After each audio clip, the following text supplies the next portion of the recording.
ஆழ்வார் எம்பெருமானார் ஜீயர் திருவடிகளே சரணம். ஜெய் பிரேமிகேந்திர சத்குருதேவ் பகவான் கி ராமானுஜா ராமானுஜா ராமானுஜா ராமானுஜா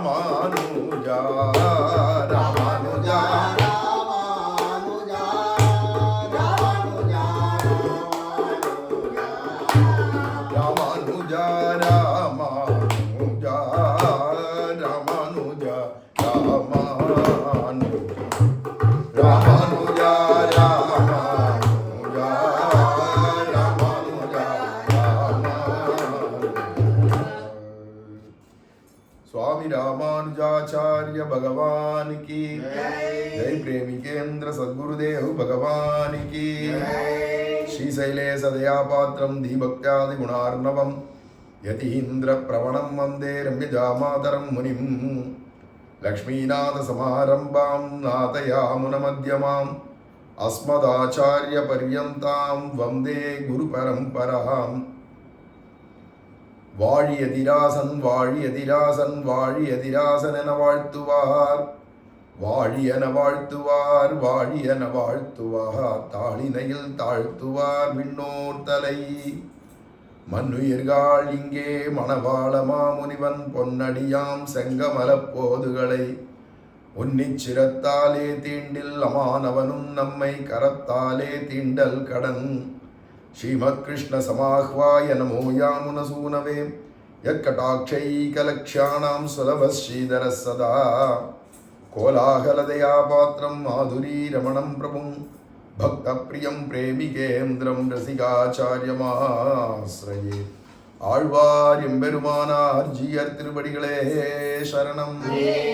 ஜெய் பிரேமிகேந்திர சத்குருதேவ் பகவான் கி.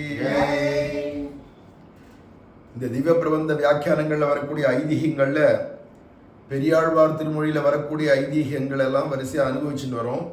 அதில் 15ஆவதாக சுவாமி பிள்ளையூரங்காவில்லிதாசர் அவர் பேசினதான விஷயமான ஒரு ஐதீகம் வருது. பிள்ளையூரங்காவில்லிதாசர் இந்த பரிபவம் பொறுக்கமாகட்டாமல் எந்த கருந்தாளுதினான் எந்த மணி குழாய் எடுத்தான் இவனையே இதெல்லாம் சொல்லிற்று கரப்பன கடைவனவெல்லாம் ஸ்வகிருகத்திலே உண்டாயிருக்க விளைவதறியாமல் ஸ்வகிருகத்துக்கும் பரகிருகத்துக்கும் வாசி எறியாமல் புகுந்தான் வெண்ணையை தொட்டான் பாலை தொட்டான் என்றா போலே கதறுகிறதெல்லாம் எந்தான் என்று புள்ளை பிணங்குவாராம் அப்படின்னு இந்த ஐதீகம்.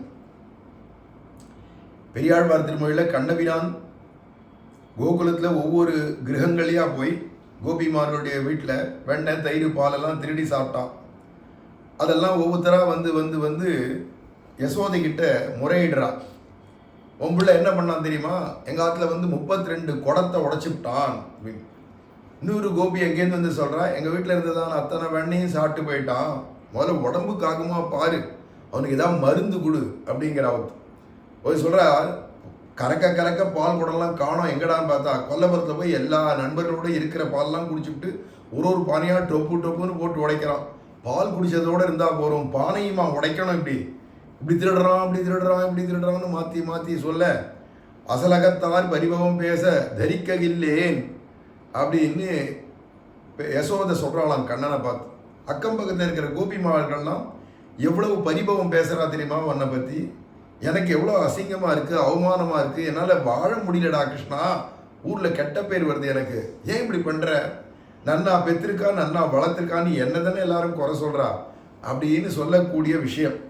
பெரியாழ்வார் தானே யசோதையாக ஆகி இந்த பதிகமாக பிள்ளைத்தமிழ் பாடின்னு வச்சே இது ஒரு பதிகம். அதை காலட்சேபமாக கேட்டுன்னு வரார் பிள்ளையூரங்காவிலிதாசர். ராமானுஜருடைய சிஷ்யர்களில் முக்கியமானவர். அந்த பிள்ளைவரங்காவலிதாசர் இதை கேட்ட உடனே இவரே யசோதை ஆயிட்டாராம். அப்படி கேட்கணும் கதை. உபன்யாசம் கேட்கச்சே தானே அந்த கதாபாத்திரமாக ஆயிடணும். சொல்கிறவாளும் அப்படி சொல்லணும் இல்லையா? அப்படி காலக்ஷேபம் சொல்லிட்டு வரதை கேட்டாரோ இல்லையோ, இதை கேட்ட உடனே அசலகத்தார் பரிபவம் பேச தரிக்ககில்லேன்னு வந்தது இந்த இடத்துக்கு. இதுக்கு வியாக்கியானம் சொல்லிட்டு இருக்கா.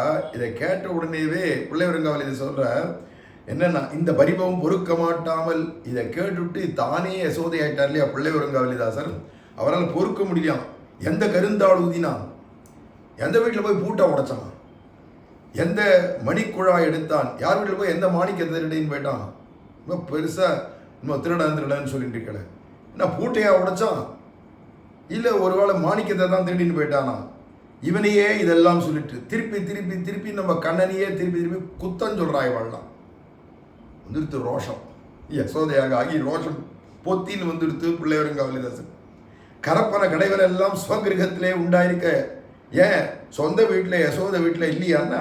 எவ்வளோ கறக்கிற மாடு இருக்குது, எவ்வளவு கடையிறதுக்கான தயிர் இருக்குது, எவ்வளவு வெண்ணெய் எவ்வளவு நெய் எல்லாம் சமிருதியாக இருக்குது. ஊரில் இருக்கிறவா ஒவ்வொருத்தர் வீட்லையும் ஆயிரக்கணக்கான பசுமாடு இருக்குமானா நந்தகோபன் அத்தனை பேருக்கும் நாட்டாம ஊர் தலைவன் அவன் வீட்டில் இருக்காதானே? அவன் வீட்டில் பாலுக்கும் தயிருக்கும் வெண்ணெய்க்கும் நெய்க்குமா குறைச்சல்? ஏதோ தெரியாத தான் வீட்டுக்கும் புறத்தையார் வீட்டுக்கும் வித்தியாசம் தெரியாது உள்ள பூந்து ஏதோ வெண்ணெயில் கை வச்சுட்டானோ தயிரில் கை வச்சுட்டானோ பெருசாக குற்றம் சொல்கிறாங்க. ஸ்வகிரகத்துக்கும் பரகிரகத்துக்கும் வாசி எறியாமல் புகுந்தான், வெண்ணையை தொட்டான் பாலை தொட்டான் என்றா போலே கதறுகிறதெல்லாம் என்றான் அப்படின்னு சின்ன பிள்ளைத்தனமாக இவர் பேச ஆரம்பிச்சிட்டாராம். பிள்ளை உறங்காவலிதாசர். அவருக்கு வில்லிதாசன் தான் பேர்.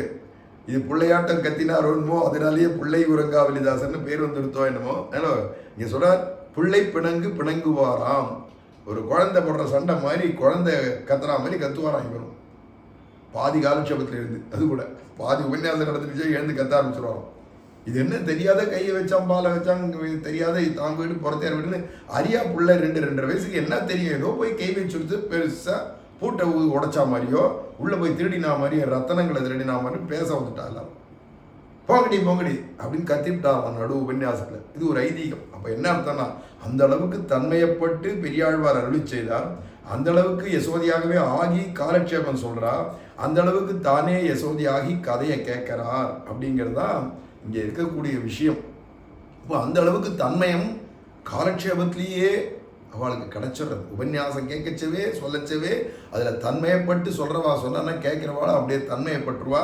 அப்போ தாங்களே அந்த கதாபாத்திரம் ஆயிடுவா. அப்போ தங்களை அறியாத தாங்கள் சமாதிக்கே கூட போயிடுவா.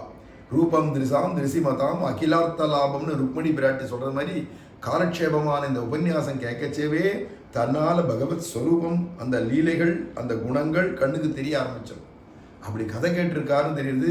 இவர் ஜாதியில் வில்லி ஜாதியாக இருந்தாலும் எப்பேற்பட்ட ஐதீகங்களில் இவர் சொல்கிற விஷயங்கள் இடம்பெறணுமானா எந்த அளவுக்கு இவாள்னா அப்படி லயிச்சு காலட்சேபம் கேட்டிருப்பா. மனோலயம் எப்படி இருக்கணும், அவளுடைய சமாதி ஸ்திதி எப்படி இருந்திருக்கணும், தாங்களே யசோதையாக ஆகி அனுபவிக்கிறா அப்படின்னு.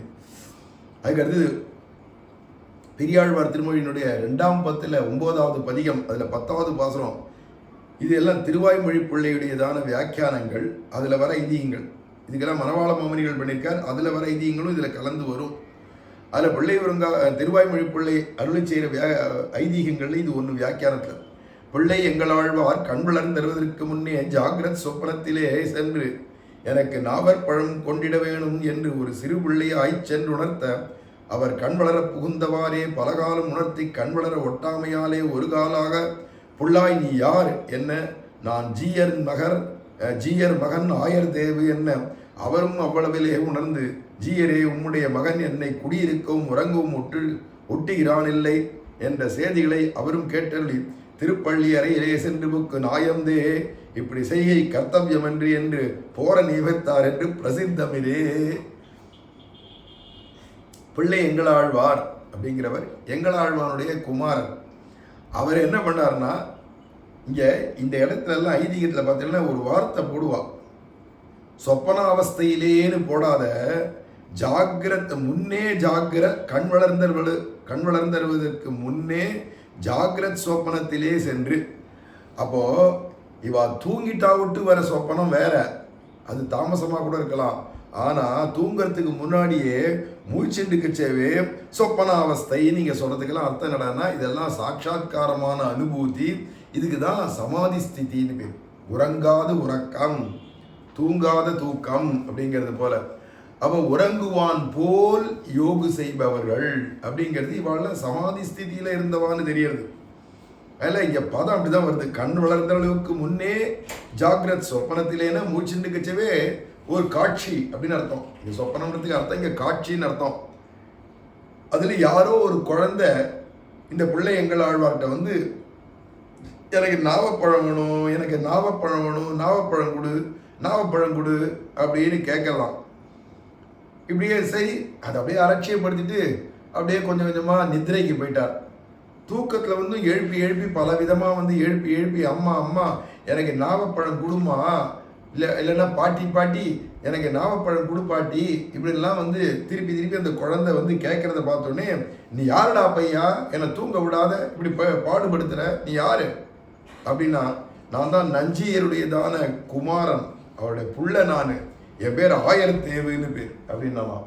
நஞ்சியர் சன்னியாசி, அவர் ஏது குழந்தை அப்படின்னா அப்படி அர்த்தம் இல்லை. அவர் வந்து ஆயர்தேவு அப்படிங்கிற கண்ணனை வச்சுட்டு திருவாராதனம் பண்ணார் கோயில் ஆழ்வார்ல. அந்த ஆயர்தேவு அப்படிங்கிறதான ஆயர்களுக்கெல்லாம் தலைவன் அர்த்தம். அப்படி கோபாலன் அப்படின்னு அந்த ஆயர்தேவு அவருடைய புள்ள, நஞ்சியருடைய புள்ள நான் அப்படின்னு அர்த்தம்னா தன்னுடைய புத்திரனா வச்சுட்டு தானே யசோதியாக ஆகி அவர் வந்து திருவாராதனை நித்தியம் பண்றார் தன்னுடைய ஆராதனை பெருமாளுக்கு. நஞ்சியர் பொதுவாக நஞ்சியர் சன்னியாசியா போயிட்டார், வயசுலேயும் பெரியவர். இவருக்கு 2 மனைவிகள் உண்டு, எல்லாரையும் தியாகம் பண்ணிட்டு சன்னியாசம் வாங்கிட்டு வந்துட்டார். இப்போ சன்னியாசம் வாங்கிட்டு வந்துட்டு தான் ஒரு ஆம்பளைங்கிறத வந்து தான் ஒரு கோபியாக ஆகி இப்போ யாரை இவர் கல்யாணம் பண்ணிட்டார் அப்படின்னா, இவர் பொம்மநாட்டியா மனசால ஆயிட்டார் இல்லையா. இப்போ யாரை கல்யாணம் பண்ணிட்டார்னா தன்னுடைய ஆச்சாரியரான பராசர பட்டரையே கல்யாணம் பண்ணி விட்டார் மனசால. அப்போ பராசர பட்டர் தான் எனக்கு ஆச்சாரியர் தான் எனக்கு ஆத்துக்காரர்னு ஆயிட்டார். அப்போ இவர் தான் ஆத்துக்காரி. இவர் 2 பேரும் பிறந்த குழந்தை தான் இந்த ஆயர்தேவம், இந்த கண்ணபிராமன். அதனால எப்படி ராமானுஜர் வந்து ரங்கநாதனை கல்யாணம் பண்ணிட்டு நம்பெருமாள குழந்தை பெற்றுட்டது செல்ல பிள்ளையோ அதை மாதிரி இங்க. அப்போ அந்த நஞ்சியருடைய குமாரன், நஞ்சியருடைய புள்ள இந்த ஆயர்தேவு. இவன் திருப்பி வந்து தொணன்னு எனக்கு நாவப்பழம்னு சொப்பனத்துலேயும் வந்து கேட்க ஆரம்பிச்சோடனே, நீ யாருடா, யார் வீட்டு பையன் அப்படின்னா, நான் நஞ்சியருடைய பையன், என் பேர் ஆயர்தேவு அப்படின்னு உடனே பாதராத்திரி தூக்கம் கலைஞ்சி போச்சு இவருக்கு. நேராக அங்கேருந்து ஜீயர்கிட்ட. அப்போ இதெல்லாம் சமாதி, இந்த சமாதி இன்னும் கலையிலேன்னு அர்த்தம். நேராக அங்கேருந்து வந்து நஞ்சியருடைய மடத்தில் வந்து ஜீயரேன்னு கூப்பிட்டோடனே அவர் பாதி சயனிச்சுட்டு இருந்தவர் எழுந்து ஓடி வந்து என்ன ஆச்சு அப்படின்னா, உடனே என்ன உங்கள் பிள்ளைய கண்டிக்க மாட்டேளா, உங்கள் ஆயர்தேவ் வந்து நாவப்பழம்னு என்கிட்ட வந்து தூங்க விட மாட்டேங்கிறான், வாழ விட மாட்டேங்கிறான், வாழ விட்டான் மதுசூதனே, இப்படி பண்ணுறானே உன் பிள்ளை அப்படின்னு சொல்லி நீங்கள் நாவப்பழம் வாங்கி கொடுங்க அவனுக்கு, என்னை வந்து தூங்க விடாத பண்ணுறான் அப்படின்னு சமாதியில் ஒரு அதட்டு போட்டுட்டு இவர் போயிட்டார். உடனே நஞ்சியர் பாதராத்திரி சயனப்படுத்தியாச்சு, அந்த பள்ளியறையில் போய் சயனப்படுத்தின படுக்கையில் சயனப்படுத்தியாச்சு. அந்த ஆயர்தேவை எழுப்பி உட்காரிச்சு, தப்பார் இன்னுமே அக்கம் பக்கம் வீட்டிலெல்லாம் போய் உட்காந்து அத்தை கொண்டான்னு ஒவ்வொருத்தரையும் நீ ஏதாவது பேசின கேட்டேன்னு தெரிஞ்சுது, அப்புறமா அவ்வளோதான் உன்னை கொண்டு போய் விட்டுருவேன் கோவிலில் அப்படின்னு பயமுறுத்தி விட்டாராம். அதில் போகிற நியமித்தார் அப்படின்னார். நல்ல கண்டிச்சாராம், புள்ள தானே சுவாதீனமாக கண்டிக்கிறாராம். இச்செய்கை கர்த்தவியம் என்று அப்படின்னு சொல்லி இது மாதிரிலாம் செய்யக்கூடாது அப்படின்னு தன்னுடைய ஆராதனை பெருமாளான கண்ணபிரானை கண்டிச்சார் அப்படின்னு இருக்கு. ஏன்னா நல்ல நாவற்பழங்கொண்டு நானல்லேன் என்று சிரிக்கின்றானே அப்படிங்கிற பெரியாழ்வார் பாசுரத்துக்கு வர ஐதீகம் இது. அதுக்கு அடுத்தது, பன்னேர் மொழியாரை கூவி முளையட்டி பல்லாண்டு கூறுவித்தேன், கண்ணாலம் செய்ய கரியும் கலத்த தரிசியும் அதாக்கி வைத்தேன், கண்ணானி நாளை தொட்டு கண்டின் பின் போகேல் கோலம் செய்து இங்கே இருன்னு யசோதை கண்ணபிரானை பார்த்து சொல்கிற விஷயம் பாசுரம். என்னடான்னா, உனக்கு கல்யாணத்துக்கு ஏற்பாடு பண்ணிட்டேன்டா ராதையோட நப்பின்னையோட, அதுக்காக பாரு எல்லா ஏற்பாடும் பண்ணிட்டேன். பற்றியா வரிசையாக நம்ம ஊர் குட்டிகள்லாம் வந்து நிற்கிறா பற்றியா, எதுக்குடாண்ணா எல்லாரும் இந்த முளைப்பாரின்னு தமிழில் சொல்கிறோம், பாலிகைன்னு, அதுக்கு விதையை போடுவா இல்லையா, நவதானியங்களை போட்டு அதில் மண்ணில் போடுவா இல்லையா, அதுக்காக பாடிண்டே ஒவ்வொரு குட்டிகளாக எடுத்து 3 தரம் அந்த நவதானியங்களை அந்த பாலிகை அந்த அகலில் போடுவா. அதுக்காக பார்த்தியா வரிசையாக எல்லா குட்டிகளும் வந்து நிற்கிறா பார்த்தியா, எல்லாம் ஏற்பாடு பண்ணிட்டேன். ஏன்னா நாளையிலேருந்து நீ மாடு மேய்க்க போகக்கூடாது, கல்யாணம்லாம் முடிஞ்சு 1 மாதம் வரைக்கும் நீ போகக்கூடாது, என்ன அப்படின்னு அதட்டி உட்கார வைக்கிறாளாம். ஏன்னா ஒவ்வொரு நாளும் ஓடுறேச்சு இவளுக்கு தாங்க மாட்டேங்கிறது. கார்த்தால போயிட்டு சாயங்காலம் வரவிருக்கணும் இவளுக்கு தாங்க மாட்டேங்கிறதுனால கண்ணாணி நாளை தொட்டு கண்டின் பின் போகேல் அழகாக அலங்காரம் பண்ணி வீட்டோடியே நீ மாப்பிள்ளை பையனா ஆயிட்ட நீ. அவனை மாப்பிள்ளை பையனா இருக்கிறதால அலங்காரம் பண்ணி கோலம் செய்து இங்கேயே இரு, இங்கேயே ஆத்தோட இரு. அதுக்கு அந்த இடத்துக்கு சொல்றச்சே அழகாக சொல்றாரு இங்கே பாசுரமே, இது மாதிரி முளையட்டி பல்லாண்டு கூறுவித்தேன் அப்படின்னு. பன்னேர் மொழியாரை கூவி முளையட்டி பல்லாண்டு கூறுவித்தேன். அதனால எல்லாம் பத்தியா பாலிகைக்கெல்லாம் வேண்டியெல்லாம் தயார் பண்ண ஆரம்பிச்சுட்டா. அதாவது மிருத் சங்கிரகணம் அப்படின்னு உற்சவங்களை நடத்துவா. அந்த மிருத் சங்கிரகணம்ன்றது இதுதான். பாலிகைக்காக முதல்ல முளைப்பாரிக்காகன்னு முளை விட்டு அது வரணும் இல்லையா, அதுக்காகன்னு பயிர் எல்லாம் எடுத்து நவதானியத்தையும் போடணும். தண்ணீரில் ஊற வச்சதை எடுத்து போடுவா. அதுக்கு மண் கிரேச்சின்னு வரணும். அந்த மண் எடுத்து பாலிகையில் அகலில் போட்டு அதுக்கப்புறமா அதுக்கு செய்ய வேண்டிய திருவாராதனெல்லாம் பண்ணி அதுக்கப்புறமா இதை அதில் எல்லாத்துலேயும் அந்த நவதானியங்களை சேர்க்கறதுன்ற ஒரு கிரியை இது உற்சவத்துக்கு உண்டு. இங்கே கண்ணபிரானுக்கும் கல்யாணத்துக்கு எல்லாமும் இது உண்டு, எல்லாத்துக்குமே உண்டு. இது நம்ம வீடுகள்லேயே கல்யாணத்துக்கே உண்டுது. அப்படிங்கிறதுனால அதே விஷயம் நடக்கிறது. இந்த பாசுரத்துக்கு வியாக்கியானம் பண்ணிட்டு இருக்கக்கூடிய திருவாய்மொழி பிள்ளை சுவாமி திருவாய்மொழி பிள்ளை வியாக்கியானத்தில் இந்த ஐதீகம் வருது. பன்னேர் மொழியாரை கூவி முளையட்டி பல்லாண்டு ஊர்வித்தேன் நம்பெருமாள் பெரிய திருநாளைக்கு திருமுலை சாத்தும் போது ஆழ்வார் திருவரங்க பெருமாளரையர் பிள்ளை திருநறையூரரையர் ஆப்பன் திருவழுந்தூரரையர் முதலான தம்பிரான் மாறை அழைப்பேத்து உகப்பேத்து திருப்பல்ல ஆண்டு பாட அவர்களும் தாங்களுமாய் நம் பூர்வாச்சாரியர்கள் திருமுலை சாத்துமா போலே இரே அப்படின்னார். பெரிய திருநாள் அப்படின்னு ஸ்ரீரங்கத்தில் நடக்கிறது பங்குனி உத்தர திருநாள் பிரம்மோற்சவம். அந்த பங்குனி உத்தர திருநாள் பொதுவாக தாயாருடையதான திருநட்சத்திரம், அதை ஒட்டி பெருமாளுக்கும் உற்சவம் நடக்கும். அந்த பங்குனி உத்தர திருநாள் போது தான் ரெண்டு நாள் முன்னாடியே இவர் உறையூருக்கெல்லாம் போயிட்டு வரதான அந்த உற்சவம் பிரணய கலகோத்சவம் மட்டையடி உற்சவம்னு சொல்லக்கூடியது எல்லாம் நடக்கக்கூடியது. இந்த பெரிய திருநாளில் அந்த உற்சவம் ஆரம்பிக்கிறதுக்கு முன்னாடி அரையர்களுக்கெல்லாம் தம்பிரான்மார்கள்னு பேர். அந்த தம்பிரான்மார்கள் பலவேறு தம்பிரான்மார்களை இங்கே இருக்கக்கூடிய அரையர் ஸ்ரீரங்கத்தில் இருக்கிற அரையர் மற்ற அரையர்கள் எல்லாம் அழைச்சின்னு அதுக்கு திருமுலை சாத்துறது. எல்லாருமா சேர்ந்து அர்ச்சகால் பரிச்சாரர்கள் ஸ்தலத்தார்கள் அரையர்கள் எல்லாருமா அரையர்கள் தான் அதில் அந்த ஸ்திரீ பாவத்தில் இருக்கிறதுனால அவள் எப்பயுமே கோபி பாவத்தில் இருக்கிறதுனால அவள் தான் இந்த முளைக்கு வேண்டியதெல்லாம் பாலிகையில் அகலில் கொண்டு நவதானியங்களை சேர்ப்பா, ஊற வச்ச நவதானியம். அப்படி சேர்க்கச்சேவே ஒவ்வொருத்தராக சேர்த்து விட்டு பல்லாண்டு பாடுவா. அது பாடச்சவே அது யார்னா திருவரங்க பெருமாள் அரையர் அப்படிங்கிறவர் ராமானுஜருடைய ஆச்சாரியர்களில் ஒருத்தர், முக்கியமான ஆச்சாரியர். ஆளவந்தாருடைய குமாரர், பூர்வாசிரமத்து குமாரர், ஆளவந்தாருடைய புத்திரர். அதே மாதிரி ராமானுஜருடைய 5 ஆச்சாரியர்களில் ஒருத்தர். முக்கியமாக அவருக்கு சரமோபாய நிஷ்டை முதலிய ரகசியங்கள் எல்லாம் சொல்லிக் கொடுத்தவர். அப்பேற்பட்ட திருவரங்க பெருமாள் அரையர். அப்புறம் பிள்ளை திருநறையூர் அரையர், அடிக்கடி வியாக்கியானத்தில் இவரை பற்றியும் வரும். அவர் ஒருத்தர். ஆப்பன் திருவழுந்தூர் அரையர், திருவழுந்தூர் திவ்ய தேசத்தினுடைய அரையர் ஒருத்தர். இப்படி எல்லா அரையர்மார்களுமா அத்தனை பேருமா சேர்ந்து இந்த நவதானியங்களை சேர்த்துண்டு பல்லாண்டு பாட இப்படி நம் பூர்வாச்சாரியர்கள்லாம் சூழ்ந்திருந்து எப்படி திருமுலை சாத்துமா போலே இரே அந்த யசோதை பிராட்டி தன்னுடைய பிள்ளைக்கு கல்யாணம் பண்ணி வைக்கிறேன்னு சொல்லி இருக்கிற கோபிமார்கள்லாம் கூட்டுன்னு அங்கே முளையட்டி பல்லாண்டு கூறுவித்தேன் அப்படின்னு சொல்கிறத பார்த்தா இப்போ இந்த பிரம்மோற்சவத்து பங்குனி உற்சவத்தின் போது இங்கே நடக்கக்கூடிய வைபவம் போல் இருக்கே அப்படின்னு இங்கே திருவாய்மொழி பிள்ளை விஷயத்தை சாதிக்கிறார். இதுக்கு அடுத்தது வானில வரசு வைகுந்த குட்டன் அப்படின்னு பெரியாழ்வார் திருமொழியில் வரக்கூடிய பாசுரம் 3ஆம் பத்தில் 6ஆம் பதிகம் அதில் 2வது பாசுரத்தில் வருது. இதுக்கு மணவாள மாமனிகளுடைய வியாக்கியானம். அதில் திருவரந்தாழ்வான் மடியிலும் ஸ்ரீ சேனாபதி ஆழ்வான் பிரம்பின் கீழிலும் பெரிய திருவடி சிறகின் கீழிலுமா ஆய்த்து இத்தத்துவம் வளர்வது என்று என்றே பட்டர் அருளி செய்வது. இந்த இடத்துக்கு வியாக்கியானம் பண்ணிச்சே பராசர பட்டர் சொல்வாராம். வான் இளவரசுன்னா வைகுண்டத்துக்கு இவன் இளவரசை தவிர இவன் ராஜா இல்லை, இவன் இளவரசர். மேலே இருந்து இவனை நியமிச்சு இதை இப்படி செய்யாத, இதை அப்படி செய் அப்படின்னு வைகுண்டாதிபதியான பரமபதநாதனான ஸ்ரீமன் நாராயணனையே நியமிக்கக்கூடியவா யாருடான்னா அங்கே இருக்கிற விஸ்வக்சேரரும் அங்கே இருக்கக்கூடிய கருடாழ்வாரும் அங்கே இருக்கக்கூடிய அனந்தாழ்வான் ஆகிய நம்ம ஆதிசேஷனும் இவாள் இல்லாமல் அப்படி இருப்பாளாம். அவள் கீழே தான் இந்த தத்துவம் வளருது. பரதத்துவம், பரபிரம்மம் அப்படிலாம் வேதாந்தம் சொல்றது. அது என்னடன்னா சேனாபதி மிஸ்ரரா இருக்கக்கூடிய சேனாபதி ஆழ்வான் அப்படின்னு இருக்கக்கூடிய விஸ்வக்சேனர் அங்கேருந்து வந்து ஓய் நாராயணா இங்கே வா அப்படின்னு அடியேன் இந்த பெரம்புக்கு பயப்படுறான். ஏன்னா பெரம்பு யார் கையில் இருக்கு? நெஸ்த சமஸ்த ஆத்மைஸ்வர்யம் அப்படின்னு சொல்லும்படியே எல்லா பெரம்பையே கொடுத்து வச்சிருக்கிறது எங்கடான்னா இவர்கிட்ட இல்லை.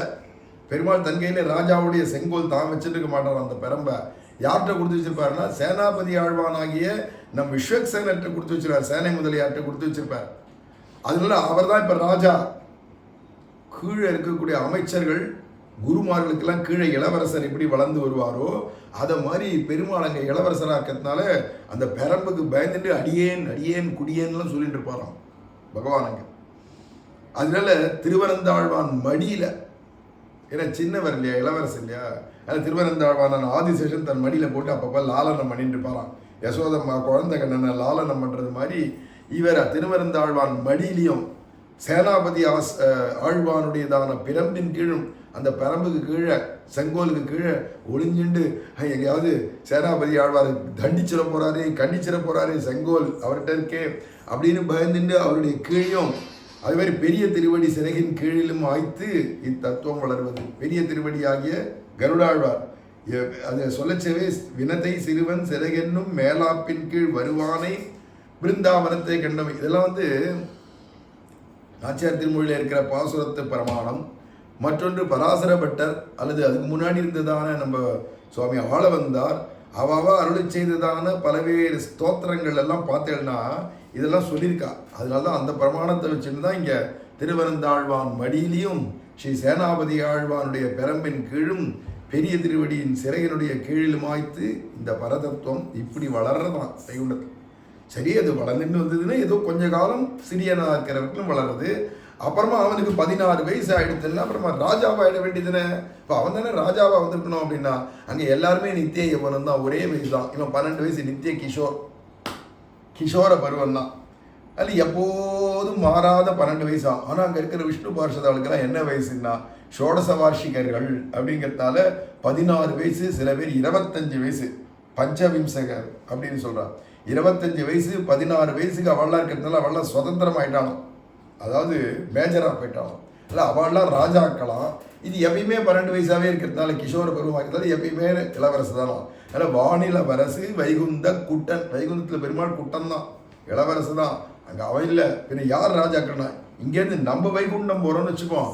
நம்மளே ஆண்மீன்கள் வானகம் ஆழியான் தமரென்று அப்படின்னு திருவாய்மொழியில் கடைசி பதிகத்துக்கு முந்தின பதிகத்தில் சூழ் விசும்பில் சொல்லிட்டு போகிற ஆண்மீன்கள் வானகம் ஆழியான் தமரென்று. அப்போ வைகுண்டத்தை ஆள போகிறவா நம்ம தான் வைகுண்டத்துக்கு ராஜாவான், பெருமாள் இளவரசனா குட்டானா இருந்துட்டு விளையாடின்னு இருப்பான் அப்படிங்கிறதுக்கு ஐதீகமாக இங்கே சுவாமி பராசர பட்டர் அருளிச்சேர் இந்த ஐதீகத்தை சொல்கிறார் அப்படின்னு. அதுக்கடுத்து சுவாமி பெரியவாச்சான் பிள்ளை, சுவாமி வடக்கு திருவீதி பிள்ளை, இவர் 2 பேரும் பேசக்கூடிய ஐதீகம் இங்கே வருது. அதுக்கு அடுத்தது பெரியாழ்வார் திருமொழியில் 3ஆம் பத்தில் 6ஆம் பதிகத்தில் 9வது பாசுரம். இதுக்கு திருவாய்மொழி பிள்ளையுடைய வியாக்கியானத்தில் வர ஐதீகம். தேகேந்திரியங்களை பற்றி வருகிற ஆகார சௌஷ்டவ பிராவண்யம் கழிகை அரிதிரே. இதுக்கு பெரியவாச்சான் பிள்ளை இவ் அந்நியசேஷத்துவம் கழிவது என் என்று அருளி செய்தார். வடக்கு திருவீதி பிள்ளையும் இந்திரிய கிங்கரத்துவம் சேர வந்ததே என்றும் அருளி செய்தார் இதே அப்படிங்கிறார். கண்ணபிரானுடைய குழல் ஓசை இந்த பதிகத்தில் வருது. அதில் நாவலம் பெரிய தீவினில் வாழும் நங்கமீர்கள் இது ஓர் அற்புதம் கேளீர் அப்படின்னு ஆரம்பித்து 10 பாசத்தில் கண்ணபிரான் புல்லாங்குழல் ஊதுனா. அதனால எல்லாரும் வாருங்கள் நங்கமீர்கள் இந்த ஆனந்தத்தில் கலந்துக்கோங்கோ, நீங்களும் இந்த குழலோசை நீங்களும் கேளுங்கோ. உலகமே சொக்கி போயிருக்கு, மயங்கி கிடக்கு. இந்த விஷயத்தை நீங்கள்லாம் அனுபவிக்கிறதுக்கு ஓடி வாருங்கள்னு ரசிக்காக புவி பாவுக்காகனு பாகவத புராணத்தில் சுகபிரம்மம் எப்படி ரசிகர்களே வாருங்கள்னு கூட்டது மாதிரி நாவலம் பெரிய தீவின ஜம்பூ தீபமாகிய ஆசியா கண்டம் இதில் இருக்கிறவ அத்தனை பேரும் ரசிகர்களாக இருக்கிறதுனால பெண்மணிகளே ரசிகைகளே நீங்கள் அத்தனை பேரும் வாருங்கள். முன்னாடி எல்லாம் பாஞ்சஜன்யம் ரிஷிகேசகான்னு பாஞ்சஜன்யத்தை எடுத்து வச்சு விஷ்ணோர் முகோத்தானில பூரிதஸ்ய இசத்வனிர் தாவன தர்பஹம்தா தம் பாஞ்சஜன்யம் சசிகோடி சுப்ரம் அப்படின்னு சொல்லும்படியா சங்கம் சதாகம் சரணம் பிரபத்தியேன்னு பஞ்சாயுத ஸ்தோத்திரத்தில் சொல்றது மாதிரி விஷ்ணோர் முகோத்தானில பூரிதஸ்யன்னு விஷ்ணுடைய முக கமலத்தில் போய் உட்காந்து பம் பம் பம் பம்னு ஊதக்கூடியதான அந்த பாஞ்சஜன்யம் இருக்கச்சே அந்த பாஞ்சஜன்யத்தெல்லாம் அப்படியே கீழே மேஜையில் வச்சுவிட்டான். இந்த அவதாரத்தில் பிருந்தாவனத்தில் இதெல்லாம் கிடையாது. இந்த சங்கு எடுக்கிறேன் சக்கரை எடுக்கிறலாம் கிடையாது. இங்கே புல்லாங்குழல் தான் எடுப்பேன். கோபாலன் புல்லாங்குழல் தான் ஊதணும் அப்படின்னு நினச்சி கையில் புல்லாங்குழல் எடுத்து ஊத ஆரம்பிச்சு விட்டான். தூவலம்புரியுடைய திருமால் அவனுடைய வாயில் குழலோசை வழியே அப்படின்னு பாடுறதுனால அந்த சங்கபாணியாக இருந்தவன் விட்டுட்டு இப்போ என்ன ஆனா வேணுபாணிர் முகுந்தா அப்படின்னு வேணுபாணியாக ஆயிட்டான். வேணும்னா புல்லாங்குழல் கையில் வச்சுட்டான். இப்படி எடுத்து ஊதுறான் இல்லையா. அப்போ என்ன ஆச்சுன்னா மான் கூட்டங்கள்லாம் மேகியை மறந்துடுது. மருண்டுமான் கணங்கள் மேகியை மறந்து மேய்ந்த புல்லும் கடைவாய் வழி சோர அப்படின்னு அந்த பாசுரம் அது மேயறதுக்கு மறந்துடுத்து. கிருஷ்ணனுடைய குழலோசையை கேட்ட உடனே புல் மேயறதுல எவ்வளோ ஆசை இருக்கும் அதெல்லாம் மறந்துடுத்து. அதோடு இல்லாத ஏதாவது 1-2 மான்கள் கவ்வி வாயில கவ்வின புல் இருக்கே அந்த புல்லை முழுங்கணுன்ற நினைவு இல்லாத அது வாயிலேருந்து கீழே விழுறது கூட தெரியாது. அப்படியே குழலோசையை கேட்டு மக்னமாக கிடக்கு அப்படின்னு வர்ணிக்கிறார் இல்லையா. அசைவற்று நிற்கிறதுன்னு இந்த இடத்துக்கு உலக விஷயமான ஆசைகள்லாம் என்னைக்கு தான் தொலையுமோ அங்கே பிருந்தாவனத்தில் இருக்கிற மான்களுக்கு கூட சாப்பிட்றது விட மாட்டேங்குது. நீ காமக்ரோதங்கள் எல்லாம் ஜெயிச்சவனாக இருந்தாலும் சாப்பாடை ஜெயிக்க முடியாது. அது ரொம்ப பொல்லாதானே இருக்கு அப்படிங்கச்சே பெரிய வாச்சான் பிள்ளைக்கு தோன்றதான் ஐயோ எல்லாத்தையும் விட்டு தொலைச்சிடலாம் இந்த ஆகாரத்தை விட முடியலையே. ஆனால் அந்த மான்கள் விட்டு கொடுத்தே அதில் அதுக்கு சாப்பிடணுன்ற எண்ணமே இல்லை மறந்து போச்சே. அப்படி எம்பெருமானுடைய குழலோசையில் மக்னமாக்கே நம்ம பகவத் விஷயம் இவ்வளோ கேட்குறோம் இவ்வளோ எழுதுறோம் இவ்வளோ படிக்கிறோம். ஆனால் நமக்கு இந்த சாப்பாடு மறக்கலையே. அந்த பகவத் குணமே சாப்பாடாக அனுபவிக்க இன்னும் பூர்ணமாக வரலையே. அல்ல ஆகார சௌஷ்டவ பிராவண்யம் கழிகை அரிதிரே.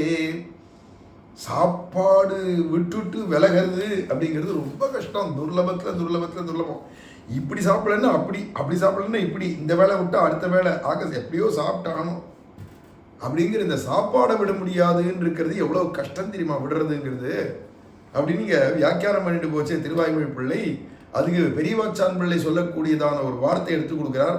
இதுக்கு பெரியவாச்சான் பிள்ளை அந்நிய சேஷத்துவம் கழிவது என் என்று அருளி செய்தார். அந்நிய சேஷத்துவம்னா புறத்தியாருக்கு அடிமையாக இருக்கிறது, மற்ற தெய்வங்களுக்கெல்லாம் அடிமையாக இருக்கிறது, மற்ற மனுஷர்களுக்கெல்லாம் அடிமையாக இருக்கிறது, மற்ற ரிஷிகளுக்கெல்லாம் அடிமையாக இருக்கிறது, மற்ற ஜீவராசிகளுக்கெல்லாம் அடிமையாக இருக்கிறது, மற்ற மரஞ்செடி கொடிகள் காய்கிழங்குகள் இதுக்கெல்லாம் அடிமையாக இருக்கிறது. இதெல்லாம் போக முதல்ல நம்ம இந்திரியத்துக்கு அடிமையாக கிடக்கிறோமே, பசிக்கு இன்னும் அடிமையாக கிடக்கிறோமே. இதுலேருந்து எப்படி விலக முடியும்?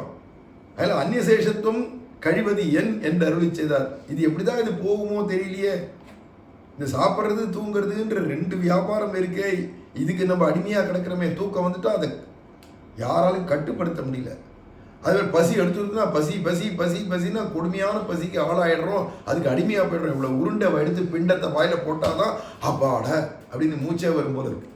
இது 2த்துக்கு அடிமையாக கிடக்கிறோமே, இதெல்லாம் ஜெயிக்கிறது எப்படின்னு தெரியலையே அப்படின்னு பெரியவாச்சன் பிள்ளையே சொல்லிக்கிறார். வடக்கு திருவிதிப்பிள்ளையும் இந்திரிய கிங்கரத்துவம் சேர வந்ததே என்று அருளி செய்வார். இந்திரியங்களுக்கெல்லாம் நம்ம கிங்கரன் சேவகனாக போய்டுறோமே, அடிமையாக போய்டுறோமே.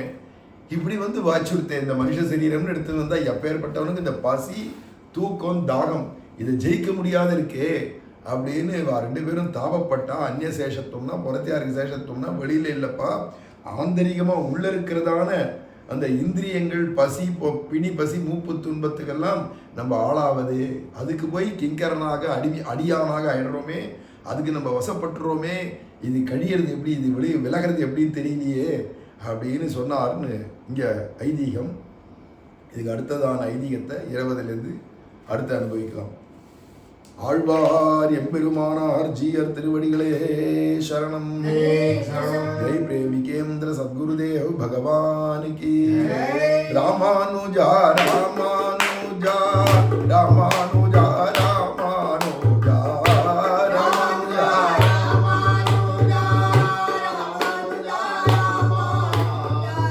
ராமானுஜா ராமானுஜா ராமானுஜா